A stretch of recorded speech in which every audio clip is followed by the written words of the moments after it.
everyone, and welcome to Overtop. My name is Nick. I'll be talking with Sara Alex. She's an international model. She was born in Poland from an Angolan father and a Polish mother. We will speak about her career as a model, as a dentist, and also the life of a mixed race person in Poland. Please stay with me.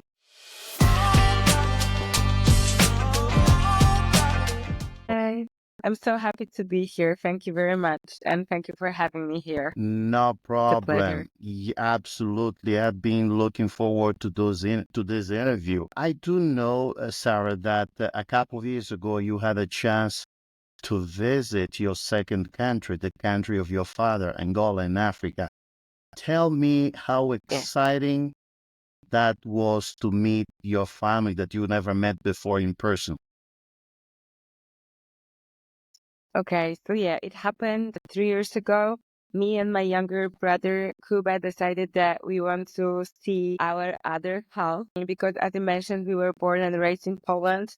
So although we have African friends from many countries and Angolan friends, we just wanted to see the country with our own eye. So we had this trip 3 years ago and we went to visit our dad in Luanda. And then we also flew to Lubango and we loved it actually. We loved the country. We loved how people were towards us. Very nice. And we really enjoyed also the food. We ate a lot. We ate a lot. So it was a very, I would say, heartwarming and touching journey for us both. Okay. Tell me, let's talk about food. I mean, I've never been to Poland, but I'm assuming the food is very different. How was that? Was it easy for you to taste Angolan flavors, or you needed a couple of days to adapt? Tell us about that. So yeah, the food is completely different. But because I love going to the restaurants and there are a few African restaurants not Angolan but African restaurants in Poland. So I like more or less knew how it's going to be. So I ate a lot of fish. I don't remember the name of this like most popular dish, like with beans and fish. I don't remember the name. Beans You and remember the name fish. of the No, and not onion? an onion. Is that, man, I'm ashamed now. I'm Angolan. I should know that. But did you try funch? Yes, of course. I had funch before Okay. when I was in Poland because my dad, when I was younger, my dad was cooking this at home. And also my Angolan cousins, we had usually dinners on Sundays when there were two students and they lived in the dorm and they were making funch. And even I have this funny little video when I was making funch at their dorm. So I'm not the biggest fan of funch because for me I'm sorry to say it, but tasteless. I know you eat it with meat and veggies and everything, and then it gains the taste from it. But yeah, it was nice experience. But I preferred the fish, beans, onions, veggies. There's more.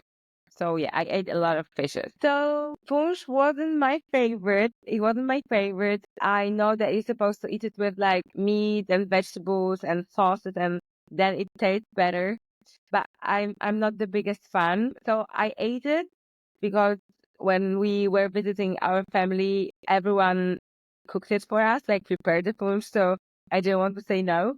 So I ate it in every household we went to. But yeah, I'm not the biggest fan, to be honest. And I mean, almost every person I interview here that goes to Angola, they don't like funch. Man, you guys don't know what you guys missing. But anyway, I guess it's what they call an acquired taste, you know. So I Yeah. know, Sarah, you have a fiance. Did your fiance did he go with you to Angola? No, no, no. He needed to work because he's a doctor, so he unfortunately needed to be in Poland. But he wants to go actually. So we are planning to go maybe next year or maybe in 2 years' time for some longer vacation. And we want to just do we just want to visit Angola and maybe we'll visit also some other African countries when we go. But he's very excited to see Angola because I told him all about it. So yeah. That's good. Tell me one of, three highlights, three moments that you feel that you will never, forget from your trip to Angola? Mm, so first one is for sure meeting my grandma. It wasn't for the first time, but it was very touching because the last time she saw us, I was 7 or like 6, but I think 7, and my younger brother, he was 5 or 4, and my grandma was in Warsaw. So we were very happy, and I could actually see she's happy.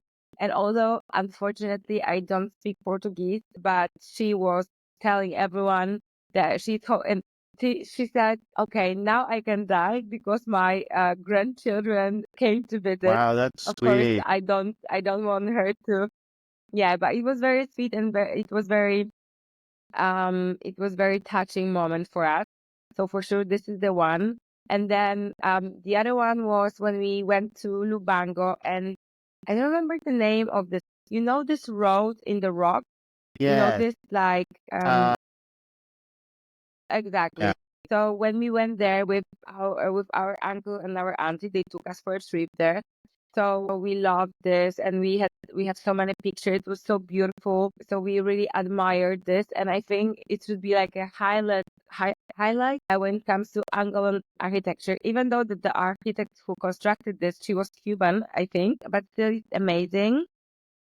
I think third thing was when we went to Kisama National Park and we saw elephants. And when I said to my younger brother, "Okay, let's have a swim in the Kwanzaa River," and my brother was like, "No, I don't think we can because I think there are crocodiles in the river." And I was like, "No, no, for sure there are not crocodiles." And You we guys had go? our swimming suits, and I was like, Did "Okay, you guys actually swim? no," because our guide said you absolutely cannot go to the river here where we were because it's not safe. Not only the current, but also crocodiles. But we saw some kids swimming, like, playing in the water. So it's like, okay, let's go. And our guide was like, no. And my younger brother, he wasn't brave enough to jump in. So I didn't also. But like Kisama was amazing, and seeing elephants so close, amazing. Oh, that's great. There's at least that you enjoy your back home. Oh, I learned Spanish because it's just easier for me. But maybe after I learn Spanish in a communicative way, I'll start Portuguese. But maybe give me 2, 3 years top. Yeah, I'm busy. I'm busy. I'm sorry, but I'm busy. I have 2 jobs. Years. We got this in Portuguese. Listening again, Portuguese is great. You are an international model. You live in Poland about almost every year, as far as I know. Almost, if not almost, and almost every year you come to the state you are now. You are talking to me. You are from the east. How does it work in your world model? What do you have shows in Europe or only your agency books you shows only in the US? How does it work? So basically, my every mother has a mother agency. So it's a main agency that like is in charge of all of our bookings throughout the world. And our mother agency can sign agreements with other model agencies in other countries. So we can have like wider market. So my mother agency is called Curve Model Management, and they are based in Hamburg. And I've been with them for the last 4 or 5 years, something like this. So mainly with them, I work throughout Europe. So I work in Germany, in Spain, in Portugal, in France, but also in South Africa. So depends on the job, on the TV commercial or the photo shoot, and they book me. And then so my mother agency signed an agreement with American agency based in New York with Muse Management. So I'm here in New York on sponsored art visa, which is a very, I would say, it's a very big deal because not many agencies want to sponsor the models nowadays. So it means that they believe that I can have a vibrant career here in the New York. So I came here for 1.5 months and I suspended my job at the dental clinic, which we will talk Oh, probably we in will. a second. So yeah. So now I'm here in the New York and I'm recording castings. I'm going to casting. I already did some show for Christian Siriano. He's a bridal gown designer, not only bridal, but like not well-known designer in the New York. So I'm here till mid of November and then I'm going back. And then I don't know when I will be here in the US next time, but I will be working in Europe next month. So, Sarah, usually when we talk, when we hear stories about, models, how they get into that, most of them were just discovered when they didn't have even, they were not even thinking about becoming a model. In your case, how did you get into the modeling world? So I was scouted on Instagram actually by one of the only Polish plus size agency, and they actually reached out to me or I reached out to them. I don't even remember how it went, but they invited me for the conversation and for like some trial photo shoot. And I went there and it went well. So they offered me a contract, and since then, I worked with many, many, many brands that I know worldwide, like Adidas, Garnier, Xiaoma, Amazon, Gary Weber, like Zalando, many platforms, many e-commerces, many TV adverts, because I really like TV adverts. Okay. So it's been a journey. And I'm so very grateful for this opportunity. Okay, that's good. So let I me say, never thought I would be a model. oh, you did not think, okay, what did you think you would be? No, What no. was, I okay.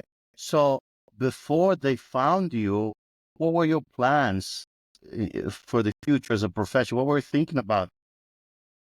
So when they reach out to me or when I reach out to them, I don't remember. I was on on the first year of dental school already. So I was at medical school and I was studying to become a dentist.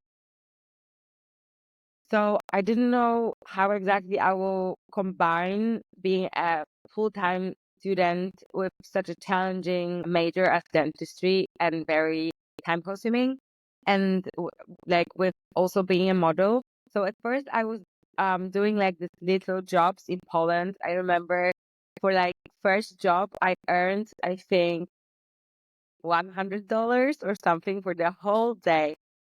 Oh, But it was like very exciting. Yeah, it was very exciting and it was something new. So I was so grateful that like I can work and I can earn doing this. So I was happy with the 100. And I remember I called my mom. I was like, Mom, I just earned $100, like $150 for like 8 hours of shooting nonstop. Crazy time. But then it kind of picked up. I think it picked up during the pandemic. So I was doing more and more campaigns. And also at that time, I was studying online because universities were closed. So we had some classes online. So I was traveling and I had my laptop and I was studying online. And then on my end of third year and fourth year, I had individual studies. Like I had my individual plan because I work. So my university let me. And don't get me wrong, it was still full-time studying. Sometimes when I just couldn't come to my classes, I needed to do this class with other group, and I needed to like change my weekly calendar all the time, update it, because my professors, they said, okay, we understand that you work, but you still have to have all the classes, all the points, all the curriculums done. So I was kind of, figuring this out. oh, okay. So I don't know. I thought at the beginning that dentist was your plan B, but it's the other way around. Dentist has been Yeah, always your plan definitely. A. Modeling just happened to happen in a particular, stage of your life. How do Yeah. you feel? How do you feel now when you have both careers going hand in hand? Which one gives you more joy, more rewards? It's completely different. So they both give me satisfaction, like both emotional and like financial. So it's very difficult. These are like two completely different words. And I know that at one point I will have to choose because I don't believe that you can be good. Like my mom always says that when you are good in everything, you are good at nothing. So I kind of agree. Till now, I work 3 days a week as a dentist in Poland, and then the rest is meant for modeling. So sometimes I have weeks when I don't work as a model, and sometimes I have weeks when I work a lot as a model and I cannot go to a dental clinic for work. And it's a agreement I have with my boss that he let me travel, and then I will just take extra days to cover the patients that I needed to postpone. So it's stressful and it's difficult, but yeah, for now, I'm not giving up any of them. But for future references, probably I will need to resign one thing. I'm feeling that's going to be a hard decision to make when the time comes. I feel that. Yeah, probably. Sarah, so you were born in Poland, and I do know that your father left, went back to Angola. You pretty much, grew up within your Polish family. You didn't have a lot of exposure to your Angolan family. How important was your family in Poland on your upbringing? To be honest, I don't know. My mom said nothing but good things about Angolan people, about Angola. And although she's not Angolan herself, I think she was always encouraging me to go out there and to meet other Angolan and other Angolan babies that were also born here in Poland. So I was not raised in Angola, but I had some Angolan friends that I was kind of growing up with, and they're my friends nowadays. I feel like I always struggle with my identity, but because I was like too dark to be considered Polish, and I'm also too light skinned to be considered 100% Angolan, and I don't speak Portuguese. So I just took what best of those two words, I think. Hmm. Now that you are older, you are a bit more mature, and did you find a place that where you say to yourself, "I'm comfortable. I am what I am, and I don't care what people think or which box people want to put me in." Did you reach that point in your life, or you still feel, or do you still feel that you struggle with your identity? No, no, no. I am like I wouldn't trade being mixed race for anything else. So that's for sure. And I completely agreed with my identity, and I'm proud to be both Polish and Angolan. No, no, I don't struggle with my self-identity anymore. I know who I am. I know what are my core values that I took both from my Angolan side and from my Polish side. So as I said, I'm trying to take the best part of African culture, Angolan culture, and Polish culture, and somehow bring them together. That that's nice. That's nice. Poland is Poland is more than 95% white Caucasian. There is a small Yeah. percentage of population that is of different ethnicity. How complicated was it for you growing up, even now, to navigate the social structure in Poland? How is it to be Black or Polish Angolan in Poland?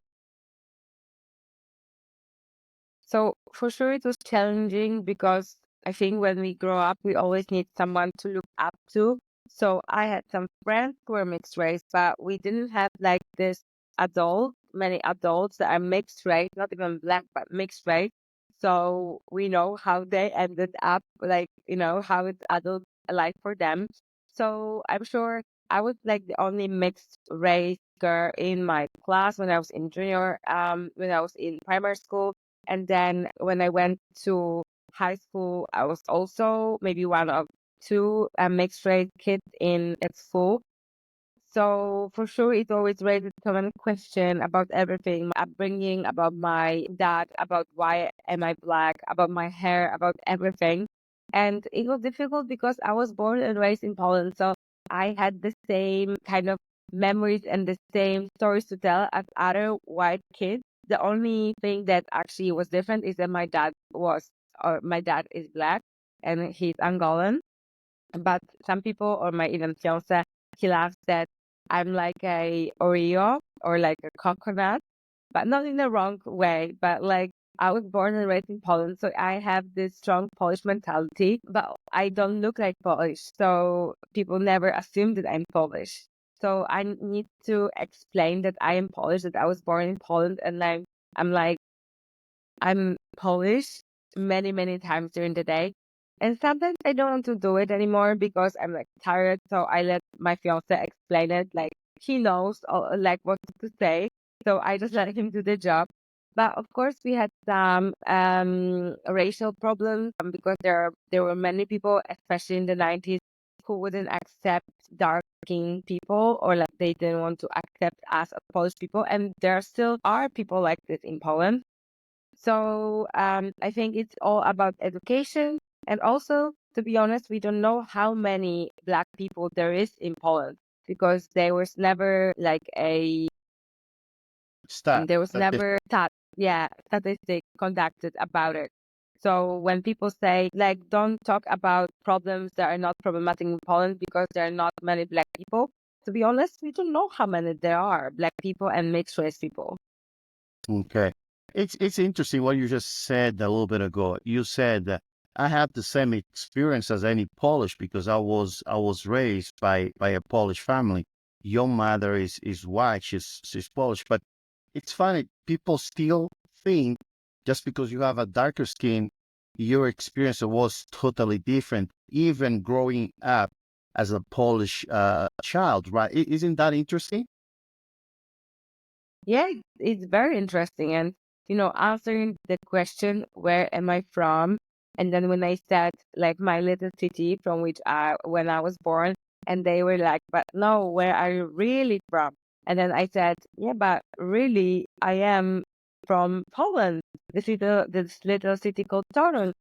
And I even made this fun reel that when there's like a person, like a voice asking me, oh, where are you from? And I said like, oh, I'm from Poland. Oh, where I'm really from? And I said the name of the city, Torun. And then the voice was like, no, no, no, but where are you really, really from? And then I gave the name of the hospital when I was born, because sometimes people, they like see me and they hear that I am a native Polish speaker, but they cannot like adjust the face to the voice. So they dub this. And I think the worst is when I explain them that I was born in Poland and they keep asking me about my origin. And then I'm just like, okay, doesn't matter. Like I'm from Angola. Let's just fit the narrative. It's, for me, sometimes, when, for example, I meet with a Hispanic or a Latin person here in the US, and, they ask me something and I notice that they have an accent. So, oh, well, let me speak with them in Spanish. I start Yeah. speaking Spanish to them and they look at me, if they are lighter skinned than me, they look at me and they go, asking me in Spanish, oh, do you speak Spanish? And I reply back in Spanish, yeah, I speak Spanish. Spanish, really Spanish? Yeah, don't you see I'm talking to you in Spanish, man? It's just Yeah, keep going back and exactly. it's funny. Sarah, there was, I believe was in 2020, you were part of a movement that were protesting about racial discrimination. In the US, there is the N word, but I do understand Yeah. in Poland there is something similar. Tell us about the protest and how are Mhm. racial relation working in Poland now? Since Yeah, our protest actually started with murder of George Floyd, and we were with my other mixed race friend. So there was five of us, five of us, two of Angolan Polish origin, two of Nigerian Polish origin, and also my best friend Ogi, who is Nigerian, but she was born and raised in Poland, but both of her parents are Nigerian. Not She's not mixed race, but she speaks Polish, so it's another different story. So we recorded this conversation about this M word and how actually it affects us when people call us that. And Polish people, like, they don't want to give this word up because they say that we want to like put a censor like on it, on this word. So we explain that it's just the word that hurts our feelings, and that our fathers were called this name. And like, we are already in 2024, it's 21st century. So some old words that they were describing black people or people of color can go. And we even wrote a official letter to the Council of Polish Language, and they had a statement about it, that even though it's not as problematic as N word in the US, it's still something that should be avoided and not be talked about in like wider public or in the media. So of course there are some professors and there are people who says, "Oh, it's not that bad. My mom called people of color this name, like my father did, and I will too, and it's not problematic. And you people, like dark skin people, you are making this up." But it was huge, and I think it was very. Our campaign was very, very strongly promoted in Poland, and many people actually, many young people even had conversation with their grandparents, their parents, at home, why their parents shouldn't use this word. And there are still people who use this and will continue using this word, and we cannot change everyone. But I think this actually changed the narrative a little bit in Poland, even though we also encountered many hateful comments, and so we struggled with hate online, but we would do it again 100%. There is still a lot of people using this word. Yeah, I think there will be always people using this word, because they don't like when you tell them no. So we encountered many hateful comments online that we want to, censor the like Polish language, and we are not even from there, so why we should have a say? And we said that it's because actually we can have a say in it because it actually affects us personally, So I don't know one black, dark skin, or like people of color. I don't know one person who wasn't called word at least once in their lifetime. But majority of us were called this name many, many, many times. And the problem is that this word was used in our Polish literature, you know. So people said this was used in a book that we had in like junior high school. Okay, but now we are in 2024 and some things needs to go because they're harmful to others. This campaign was very strong, and like it was very promoted in Poland, and I think many people actually stopped using this word. So we would do it again, no matter the consequences. Absolutely. Do you feel the younger Yeah. generation now, when you compare them to old school people in Poland, they have a different attitudes toward people of color in Poland, or didn't change much? No, I believe it's changing, and it will keep changing. So because the change already started, it can be slow. Yeah. Yes. It's good to know that younger people have a different approach towards dark color people. So Sarah, I do understand that you have relatives in the US too. So when are you planning to visit them? I just want to let you know that they're going to be watching this podcast. So if you're going to promise something, stick with the promise. So when are you visiting them? Hard question. I wish I could visit them right now, but maybe next time I will be in New York, which will be probably next year. I promise I will plan it so I could also fly to New Mexico. Or maybe if I know that I don't have any jobs, I could fly this time, but we'll talk it out. We'll see. Okay, very good. Very good. Sarah, I want to thank you for making the time to speak with me. It's again, I was looking forward to this interview. I want to congratulate you on your career as a model and Thank you. also as a dentist. Great job. Proud of you because you are Angolan also like me. And that one, I want to wish you the best luck on whatever you do in life, okay? Thank you very much. It was a pleasure. Thank you for having me. Hope to see you soon. Take care. Bye.